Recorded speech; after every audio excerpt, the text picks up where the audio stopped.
Diálogos sobre el Libro de Mormón. 2 Nefi, 28:30.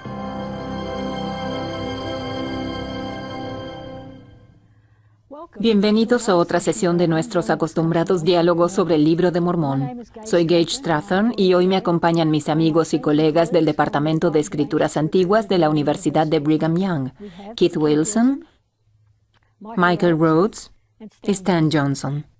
Gracias por acompañarnos. Hoy analizaremos los capítulos 28 al 30 del segundo Nefi. Recordemos que en el capítulo 27, Nefi reflexiona sobre la profecía en Isaías capítulo 29, que indica que el Libro de Mormón saldría a la luz desde el polvo de la tierra. Estos capítulos son una continuación de ese análisis de Nefi. El capítulo 28 profetiza las circunstancias religiosas que iban a prevalecer cuando el Libro de Mormón saliera a la luz. El 29 es una advertencia para aquellos que rechacen el Libro de Mormón, y el 30 explica cómo el Libro de Mormón bendecirá las vidas de Israel, el pueblo del convenio, incluyendo los judíos, los lamanitas y los gentiles. Comencemos con algo del presidente Benson. Él dijo, el Libro de Mormón trae a los hombres a Cristo de dos maneras básicas. En primer lugar, habla de Cristo y de su evangelio de una manera clara. En segundo lugar, el Libro de Mormón expone a los enemigos de Cristo, confunde las falsas doctrinas y pone fin a las contiendas, fortalece a los humildes seguidores de Cristo en contra de los malos designios, estrategias y doctrinas del demonio actuales. La clase de apóstatas del Libro de Mormón es similar a la de la actualidad. Con su infinito conocimiento del futuro, Dios modeló la historia que se escribiría en el Libro de Mormón para poder distinguir el error y combatir los falsos conceptos educacionales, políticos, religiosos y filosóficos de hoy. Así que el capítulo 28 en especial es un buen ejemplo de cómo el Libro de Mormón expone a los enemigos de Cristo. Comencemos y leamos los versículos 2 y 3. Mike, ¿podría leerlos, por favor? Y las cosas que se escribirán procedentes del libro serán de gran valor para los hijos de los hombres y particularmente para nuestra posteridad, que es un resto de la casa de Israel. Porque sucederá en aquel día que las iglesias se hayan establecido, mas no para el Señor, dirán la una a la otra, he aquí que yo soy la del Señor, y dirán las demás, yo soy la del Señor. Y así hablarán todos los que hayan establecido iglesias, mas no para el Señor. Y en el versículo 4 dice, y contenderán una con otra. Así que la pregunta es, ¿por qué tanta contienda por anticipado? Creo que los versículos del 4 al 6 nos dan la clave, ¿no es así? Keith, ¿podría leerlos, por favor? Por supuesto. Y contenderán una con otra, y sus sacerdotes disputarán entre sí, y enseñarán con su conocimiento y negarán al Espíritu Santo, el cual inspira a hablar. Y niegan el poder de Dios, el Santo de Israel, y dicen al pueblo, escuchadnos y oíd nuestro precepto, pues he aquí, hoy no hay Dios, porque el Señor y Redentor ha acabado su obra, y ha dado su poder a los hombres. He aquí, escuchad mi precepto. Si dijeren que hay un milagro hecho por la mano del Señor, no lo creáis, pues hoy ya no es un Dios de milagros, ya ha terminado su obra. Muy bien, ¿cuál es el problema? ¿Qué es lo que causará la contienda cuando el Libro de Mormón esté por salir a la luz? En primer lugar, que se pone la confianza en la sabiduría de los hombres en lugar de confiar en el Espíritu de Dios. Y, obviamente, eso ocasiona contiendas. Correcto. ¿Y no es eso lo que Nefi enseña un poco antes? Bien. Es bueno ser instruido Sí, claro. si se hace caso a los consejos de Dios. Exacto.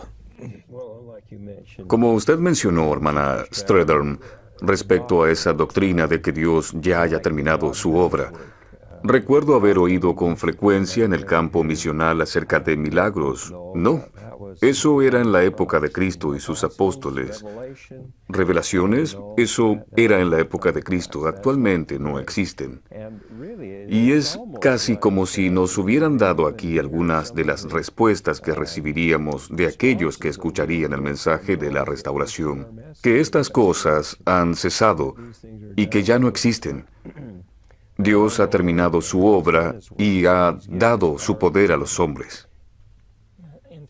De hecho, Stan, el versículo 6, donde está la frase «ha terminado su obra», es un ejemplo clásico del concepto de deísmo. El deísmo es la idea que concibe a Dios como el relojero que ha creado y dado cuerda a los relojes, pero que luego se retira. Y esa es un poco la idea transmitida actualmente, Cuando la gente se pregunta, ¿tiene Dios un rol activo en mi vida hoy? ¿O simplemente estoy aquí y debo arreglármela solo mientras Él permanece en algún lugar alejado? Creo que sería interesante notar que esto se trata de una limitación a lo que Dios puede hacer. Según ellos, Él ya no puede hacer estas cosas. Qué curiosa definición de Dios, que ya no tiene poder, que no puede hacer milagros ni ninguna de estas cosas. Parece un poco contradictorio, ¿verdad? Dios puede hacer estas cosas y continuará haciéndolas si son necesarias para sus designios. Los versículos 7 y 8 son bastante interesantes. El 7 continúa con el mismo tema y se refiere a la doctrina de comed, bebed y divertíos porque mañana moriremos y nos irá bien. Mientras que el 8 nos habla de una filosofía un tanto hedonista. Satisfáganse, satisfagan sus apetitos físicos. Vaya si no es una doctrina predominante en nuestra cultura. Lo único que hay que hacer es encender el televisor o abrir alguna ventana en la computadora. Tal es el argumento que utilizan hoy, que es una decisión personal. Haz lo que desees. Correcto. Y ese Dios solo nos dará algunos azotes y al final nos salvaremos. Ya conocen esa gran frase del Libro de Mormón. La misericordia no puede robar a la justicia. Sin embargo, parece que eso es lo que dice aquí. No es verdad que la misericordia pueda robar a la justicia. Así que hay unos versículos interesantes que revelan doctrinas que en realidad son del adversario, ya que así nos habla él. No obstante, existe una diferencia muy sutil entre estos dos versículos, ¿no es así?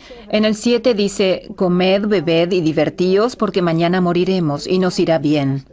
Lo que significa que no hay ningún tipo de justicia, ¿verdad? Que todo se limita a la misericordia o algo así. Si creemos en Dios, eso es lo que va a haber.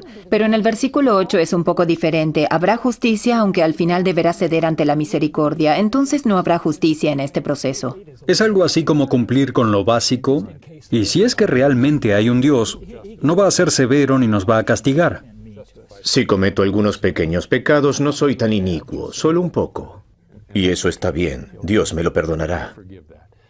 ¿No es la misma idea que luego hizo tropezar a Coriantón? Seguro. Si vemos en Alma el caso de Coriantón, quizás podríamos leerlo rápidamente. En Alma 42:1 dice, y ahora, hijo mío, percibo que hay algo más que inquieta tu mente, algo que no puedes comprender, y es concerniente a la justicia de Dios en el castigo del pecador, porque tratas de suponer que es una injusticia que el pecador sea consignado a un estado de miseria. Y luego agrega, me gusta mucho el versículo 30. Oh, hijo mío, quisiera que no negaras más la justicia de Dios. No trates de excusarte en lo más mínimo a causa de tus pecados, negando la justicia de Dios. Deja más bien que la justicia de Dios y su misericordia y su longanimidad dominen por completo tu corazón, y permite que esto te humille hasta el polvo. Coriantón es un muy buen ejemplo de alguien que cree este concepto filosófico, ¿verdad? Bien, y cuando pienso en los que dicen que enseñarán con su conocimiento y negarán al Espíritu Santo, el cual inspira a hablar, recuerdo que el presidente Packer mencionó en una de las conferencias que por medio de cosas pequeñas y sencillas se realizan grandes cosas. ¿Y son los débiles? ¿Cuál es la palabra del otro pasaje que cita? Son los débiles y sencillos quienes establecerán el reino. Verdaderamente, lo que nos califica para servir en el reino es el deseo de buscar y seguir las impresiones del Espíritu. Es bueno ser instruido, pero, como usted dijo, siempre que se haga caso a los consejos de Dios.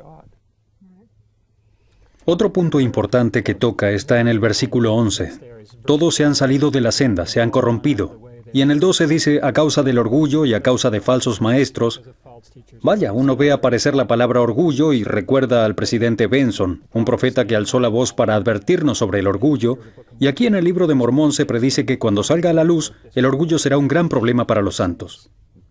Me gusta esta idea. Bueno, en realidad no, pero me resulta interesante lo de los falsos maestros. Entonces, lo que esto nos dice, en cierto sentido a nosotros, los santos, es que si no enseñamos por el Espíritu, de alguna forma nos convertimos en falsos maestros, ¿correcto? Ya que el maestro debe ser el Espíritu y si creemos que podemos enseñar de alguna otra manera, entonces ocasionamos problemas. ¿Y qué sucede? Terminamos enseñando esta doctrina falsa que se menciona aquí. Bien, en el versículo 14 se recalca la necesidad real de la restauración del Evangelio. Dice: todos se han extraviado, salvo unos pocos que son los humildes discípulos de Cristo. Sin embargo, son guiados de tal manera que a menudo yerran, porque son enseñados por los preceptos de los hombres. Creo que este capítulo sin duda subraya la razón por la que José Smith tuvo que restaurar la iglesia. No había ninguna iglesia verdadera sobre la tierra, todas enseñaban doctrinas de hombres en lugar de las de Dios, y habían perdido el espíritu. Y aparecen 3 ayes en el versículo siguiente. Ay, ay, ay. Eso no ocurre con frecuencia en las Escrituras, ¿verdad? No sucede muy a menudo. Es una señal de énfasis, así que esto es algo que debería preocuparnos sin duda. Sabes, Michael, me he preguntado sobre el significado de esa frase de Nefi en el versículo 14. Pero tú recalcaste que son guiados de tal manera que a menudo yerran, porque son enseñados por los preceptos de los hombres. Me pregunto si no habrá en el siglo XXI ciertas doctrinas fundamentales sobre las que Nefi desea advertirnos aquí, que puedan corromper nuestra capacidad de percepción.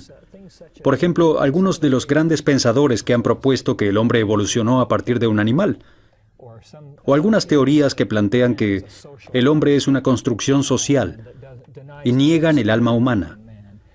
Quizás Nefi se refería a algunas de estas filosofías fundamentales de nuestra época al decir, están en error, ya que parten de una premisa falsa que su cultura ha aceptado.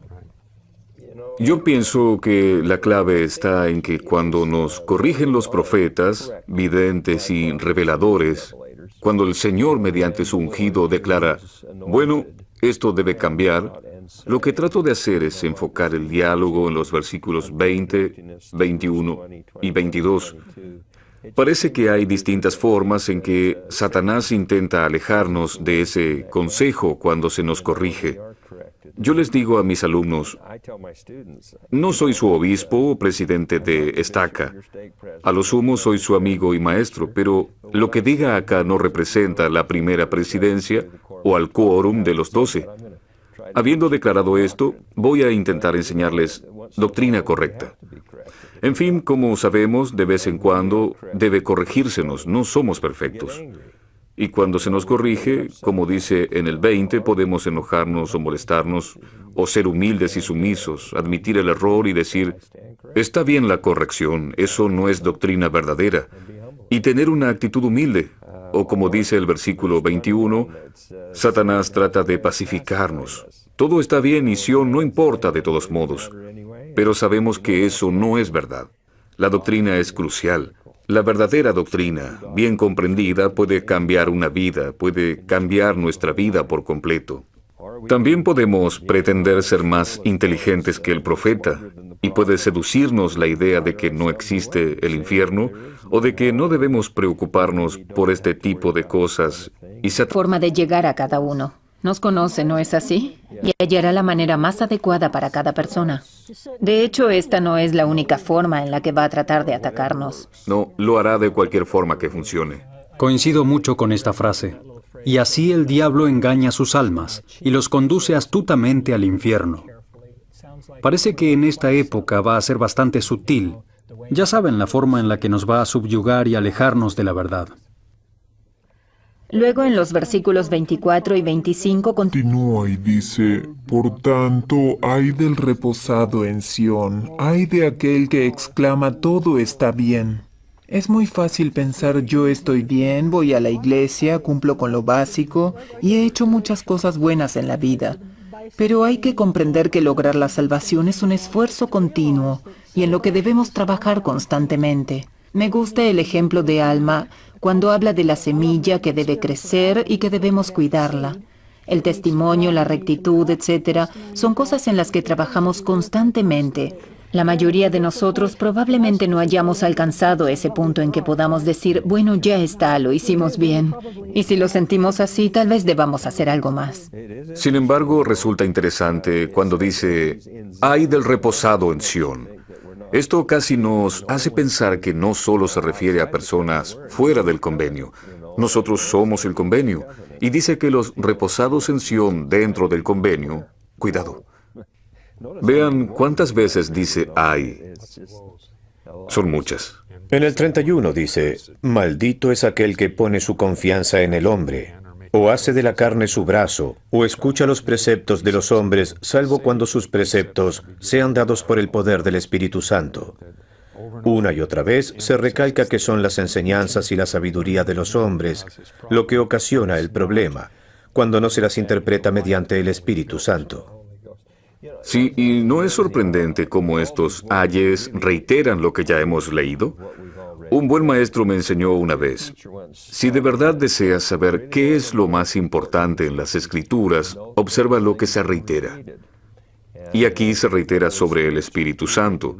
Observen el versículo 26. Se niega el poder de Dios y el don del Espíritu Santo. No necesitamos más. También se repite en el 27 y se reitera luego, de modo que si no entendemos que necesitamos más, es porque estamos dormidos. Y el 30 es un gran versículo en el que Nefi explica el proceso que emplea el Señor para enseñarnos. La frase línea por línea, precepto por precepto, un poco aquí y un poco allá, me recuerda lo que dijo José Smith.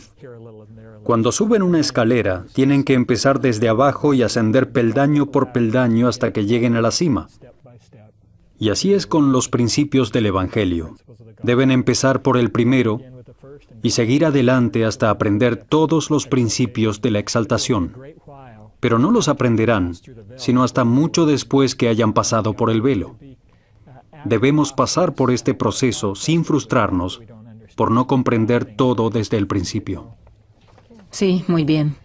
¿Y qué les parece el capítulo 29? Contiene palabras muy potentes en cuanto al libro de Mormón y la Biblia y la relación entre ellos.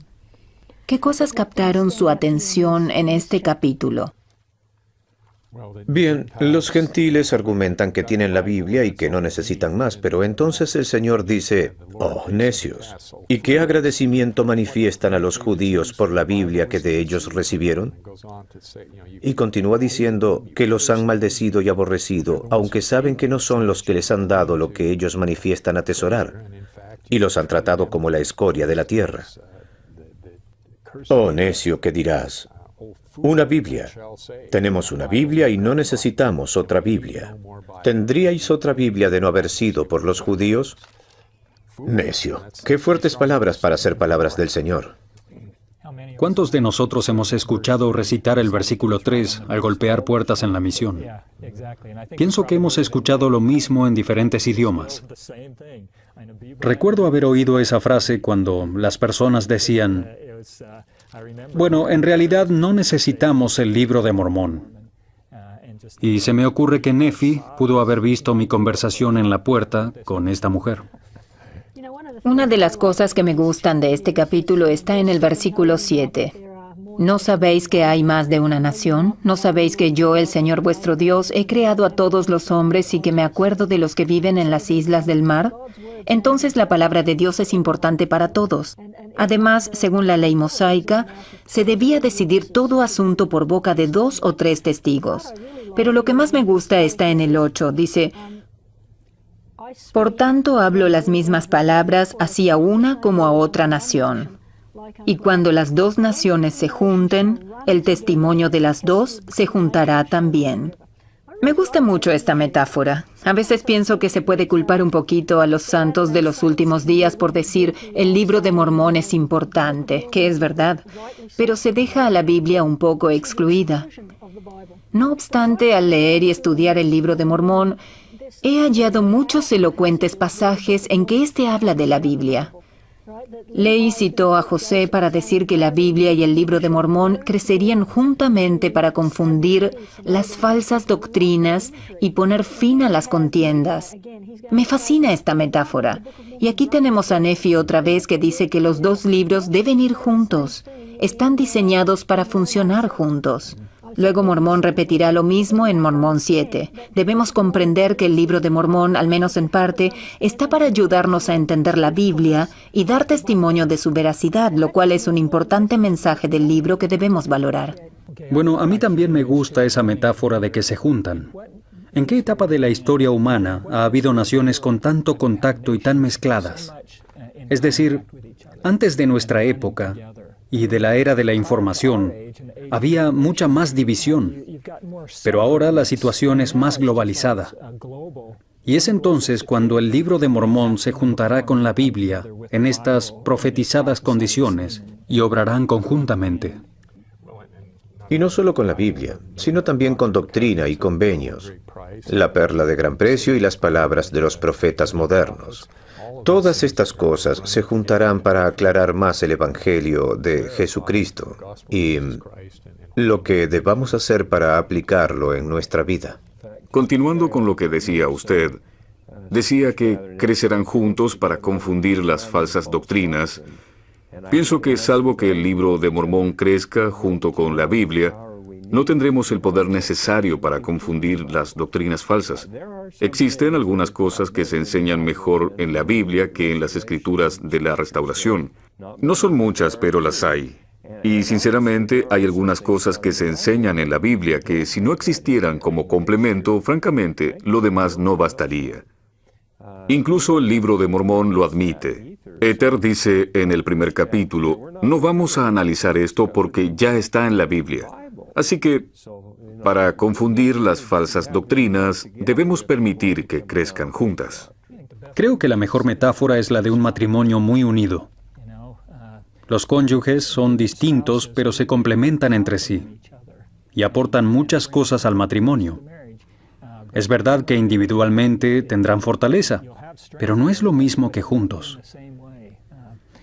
Irónicamente, esta es una de las cosas por las que se nos juzga como miembros de la Iglesia, ya que presentar otro volumen de escrituras provoca que la mayoría de los cristianos crean que la Biblia lo es todo. Es una ironía que el Libro de Mormón, que respalda la Biblia, sea lo que se nos reprocha como la razón por la cual no seríamos cristianos. Esto resulta doloroso al considerar el mensaje del Libro de Mormón. Muy bien, pasemos al 30. Stan, ¿podría leer los versículos del 1 y 2, por favor? Sí. Ahora bien, he aquí, amados hermanos míos, quisiera hablaros, porque yo, Nefi, no quisiera permitiros suponer que sois más justos de lo que serán los gentiles. Pues he aquí, a no ser que guardéis los mandamientos de Dios, todos pereceréis igualmente. Y a causa de las palabras que se han dicho, no debéis suponer que los gentiles serán totalmente destruidos. Porque he aquí, os digo que todos aquellos gentiles que se arrepienten son el pueblo del convenio del Señor, y todos los judíos que no se arrepientan serán talados, porque el Señor no hace convenio con nadie, sino con aquellos que se arrepienten y creen en su Hijo, que es el Santo de Israel. Bien.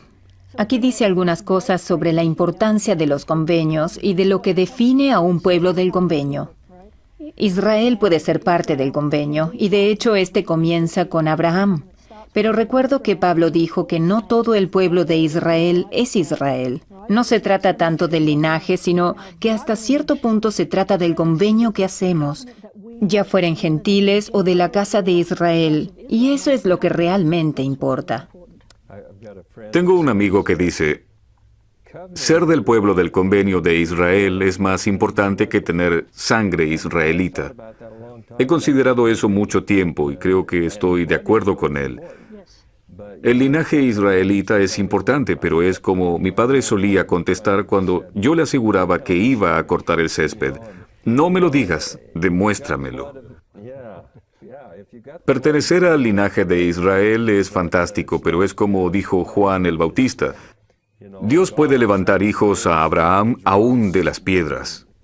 Pero hay que demostrarlo con hechos. Existe un gran mensaje para nosotros sobre esto en los convenios que hacemos actualmente, ¿verdad? Dice que debemos procurar que los convenios sean nuestros y hacerlos parte de nuestra vida. ¿Hay algo más en el capítulo 30 que quieran destacar? El versículo 10 dice: Rápidamente se acerca el tiempo en que el Señor Dios ocasionará una gran división entre el pueblo y destruirá a los inicuos, y preservará a su pueblo, sí, aun cuando tenga que destruir a los malvados por fuego. Una de las cosas que veremos en los últimos días será una gran separación entre los que crean en el Evangelio y en Dios y le sirvan, y los que no lo hagan. Dicha división llegará a tal punto que se destruirá a los incrédulos en la segunda venida de Cristo. Y gran parte de ello es el surgimiento del Libro de Mormón para ayudarnos a llegar a creer en Jesucristo. Stan, ¿puede hacer una síntesis? Para usted, ¿cuál es el mensaje de estos capítulos? ¿Qué trata de decirnos Nefi? Bueno, está expresado maravillosamente cómo se expone a los enemigos de Cristo y las doctrinas del diablo que se usarán en los últimos días. Dice que negarán al Espíritu y propondrán sus enseñanzas. Y hay de aquellos que nieguen la obra de Dios. Luego, analiza que nosotros mismos debemos tener cuidado cuando percibimos que Satanás trabaja con nosotros, enfureciéndonos, pacificándonos o adormeciéndonos con seguridad carnal. Todo va bien en Sión. Debemos tener cuidado con esa idea. En el 29 se habla de los gentiles que rechazarán el Libro de Mormón. Tenemos una Biblia y no necesitamos más revelaciones. Y en el 30, para terminar, podemos mencionar la idea de esta división de la que hemos hablado. El Libro de Mormón es verdaderamente una profecía para todos. El presidente Packer dijo: la distancia entre la iglesia y el mundo, que ha tomado un rumbo que no podemos seguir, aumentará constantemente. Algunos miembros caerán en la apostasía y quebrantarán sus convenios, y reemplazarán el plan de salvación con sus propias normas.